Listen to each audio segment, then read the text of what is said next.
আসসালামু আলাইকুম। আজকে আমি আপনাদের সাথে শেয়ার করব খুবই সহজ নিয়মে ছোলা বুট রান্নার রেসিপি। এই ছোলা বুট আমি আগের দিন রাতে ভিজিয়ে রেখেছিলাম। ছোলা বুট রান্নার আগে 6-7 ঘন্টা ভিজিয়ে রাখলে পানিতে পারফেক্ট ভাবে সিদ্ধ হয়।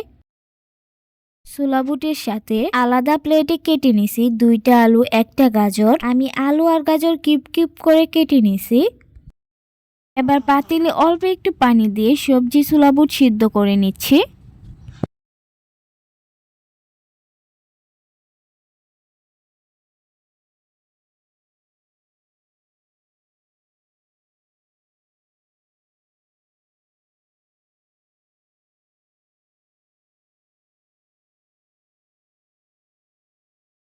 ছোলা বুট সিদ্ধ হয়ে গেলে পানি ঝরিয়ে বাটিতে তুলে নিছি। এখানে দিয়ে দিচ্ছি 1 চামচ আদা রসুন বাটা, দিয়ে দিচ্ছি 1 চামচ মরিচ গুঁড়া, হাফ চামচ হলুদ গুঁড়া, আরো দিয়ে দিচ্ছি হাফ চামচ ধনিয়া গুঁড়া, হাফ চামচ জিরা গুঁড়া।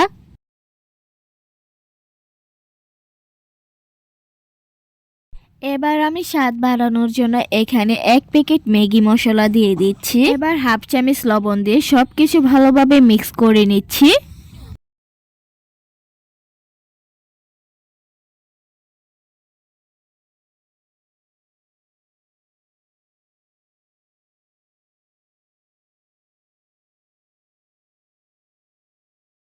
আমি আগে থেকে একটা বাটিতে 2টো পেঁয়াজ কুচি করে নিছি, মরিচ কুচি করে নিছি, সাথে একটা টমেটো কুচি করে নিছি।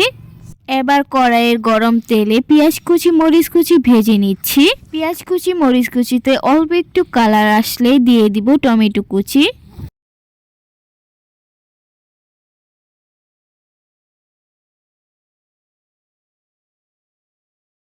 পেঁয়াজ কুচি টমেটো কুচি ভাজা হয়ে গেলে এবার আমি দিয়ে দিচ্ছি মশলা মিক্স করে রাখা ছোলা বুট। ছোলা বুট ভালোভাবে তেলের সাথে ভেজে নিয়ে অল্প একটু পানি দিয়ে দিচ্ছি। যে বাটিতে আপনারা ছোলা বুট মশলা মিক্স করবেন সেই বাটি ধুয়ে মশলা পানি দিলে হয়ে যাবে। এবার আমি ঢাকনা দিয়ে দিব, পানিটা শুকিয়ে নিব।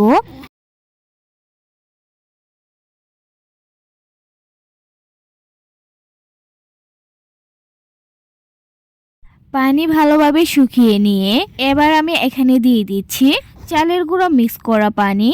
আমি একটা বাটিতে অল্প একটু পানি দিয়ে 1 চামচ চালের গুঁড়া মিক্স করে নিছি। ছোলা বুট রান্না করার সময় অল্প একটু চালের গুঁড়া দিলে ছোলা বুটটা ঝরঝরা হয় না, এতে মুড়ি মাখালে খেতে কিন্তু অনেক ভালো লাগে।